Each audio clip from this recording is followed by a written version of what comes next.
क़यामत के दिन सबसे सख्त अजाब, सबसे खतरनाक अजाब उस आदमी को दिया जाएगा जो दुनिया में तस्वीरें खींचता होगा, जो दुनिया में सेल्फियां लेता होगा, जो दुनिया में एक अपने मोबाइल से, अपने मोबाइल के कैमरों से किसी मौलवी की तस्वीर लेता होगा या किसी।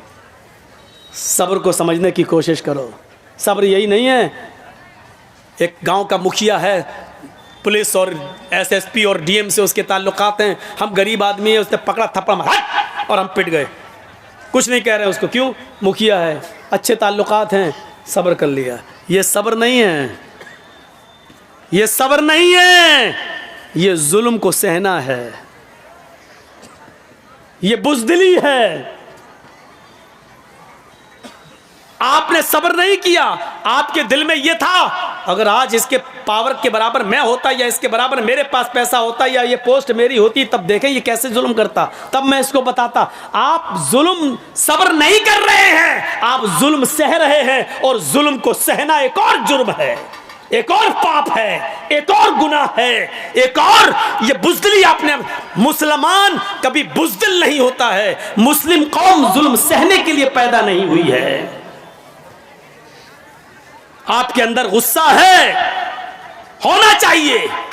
मैं नहीं कहता हूं कि गुस्सा आप मत होइए, मैं कहता हूं कि अगर गुस्सा आपके अंदर है तो इस गुस्से को परवरिश कीजिए, उस गुस्से को पालिए।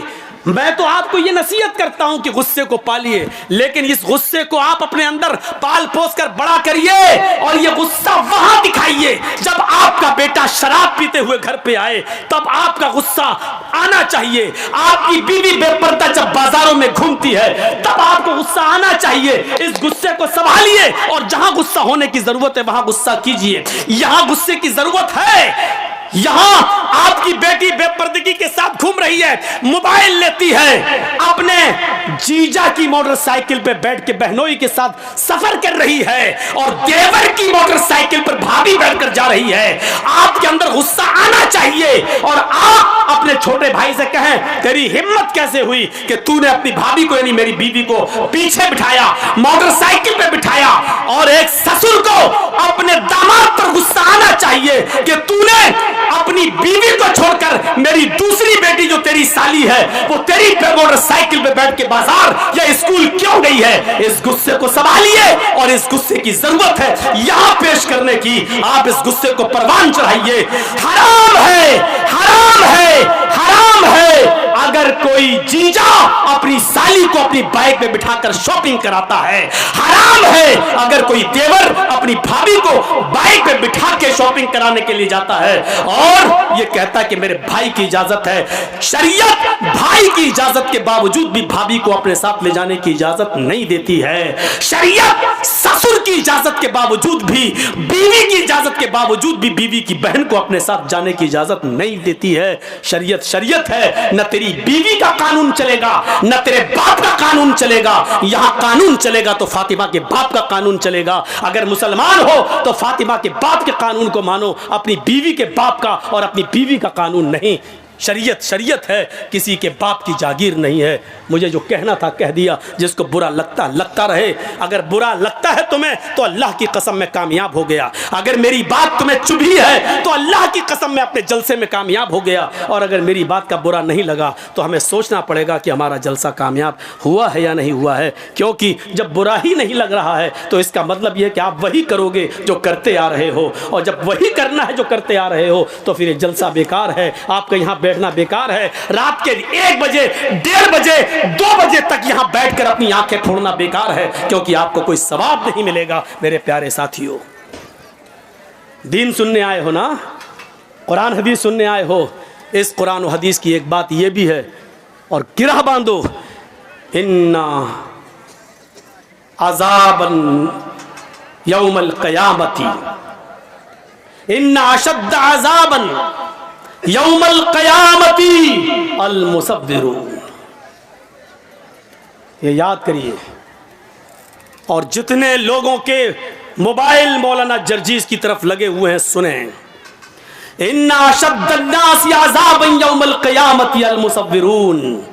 क़यामत के दिन सबसे सख्त अजाब, सबसे खतरनाक अजाब उस आदमी को दिया जाएगा जो दुनिया में तस्वीरें खींचता होगा, जो दुनिया में सेल्फियां लेता होगा, जो दुनिया में एक अपने मोबाइल से, अपने मोबाइल के कैमरों से किसी मौलवी की तस्वीर लेता होगा या किसी की भी फोटो खींचता होगा।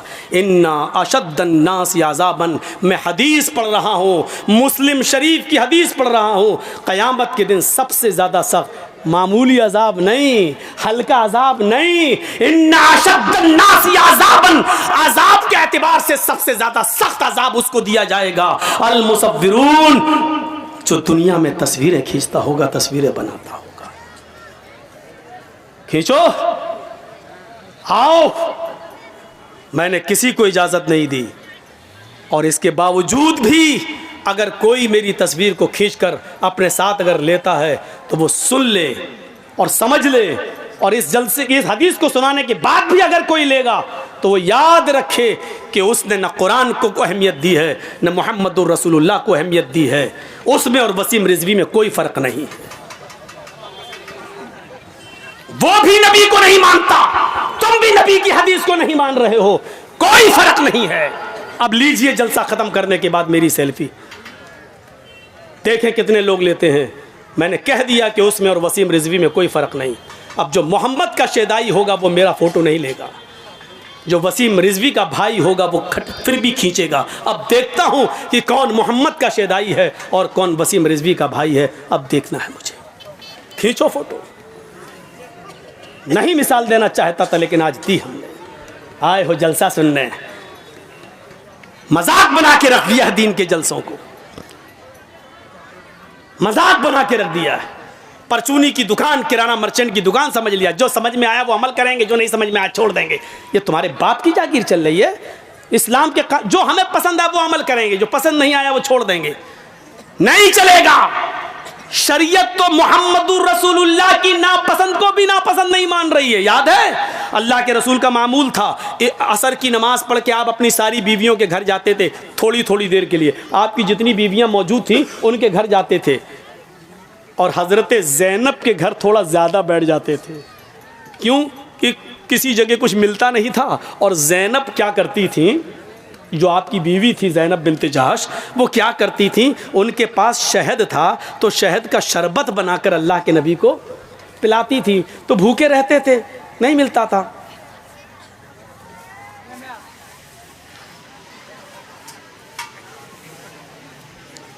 कुत्ते की दुम 100 साल भी रखोगे नल के पाइप में और उसके बाद निकालोगे और ये सोचोगे सीधी हो जाएगी, सीधी नहीं हो सकती, वो टेढ़ी ही रहेगी। बिल्कुल कुत्ते की दुम सीधी नहीं हो सकती है। ऐसे ही इतना कहने के बाद भी इसका ज़मीर देखो वहीं से उठ रहा है, लग रहा है मोदी का बाप है। कोई परवाह नहीं। अरे जब इतना पेशाब लगता है तो बैठते क्यों हो? अब अल्लाह जाने पेशाब करने गए हो या मोबाइल पे बात हो गई, अब फला जगह मिलेंगे, सब यहाँ हैं। बेटा जिस स्कूल में तुम पढ़ते हो उसका हेड मास्टर रह चुका हूँ मैं। जाकर देख लो, यहाँ जर्जी साहब सुन रहे, वहाँ मेला लगा है। आई हैं लिपस्टिक लगा लगा के, ऐसा लग रहा है जैसे अपने आदमी का खून पी के आई हैं, ऐसी गहरी लिपस्टिक। और जलसों में भी क्रीम और पाउडर ऐसा चुपड़ा हुआ है जैसे लगता है कि भैंस या गाय का गोबर लीप लिया मुँह पे। जाके देखो। और अभी मेरे आने से पहले जब हम आ रहे थे तब देखिएगा क्या हाल था। जहाँ लड़की वही लड़के, कसम खुदा की कई जगह मिसाल दे चुका। ऐसा लग रहा था जैसे एक कुतिया के पीछे 10-10 कुत्ते लगे। सुनना पड़ेगा तुम्हें नहीं, तुम्हारे बाप को भी सुनना पड़ेगा। ऐसा लग रहा है जैसे एक कुतिया के पीछे 10-10 कुत्ते। मोबाइल लेके वो इधर बुरा, वो उधर जा रहा है। हकीकत में लग रहा है जैसे एक कुतिया के पीछे 10-10 कुत्ते। तू अपनी वाली हमें दिखा दे, मैं अपनी वाली तुझे दिखाऊं, ये मेरी वाली हो तेरी वाली है, ऐसा लग रहा है। ये हालत बना रखा, जलसों में भी हो रहा है, जलसों में भी।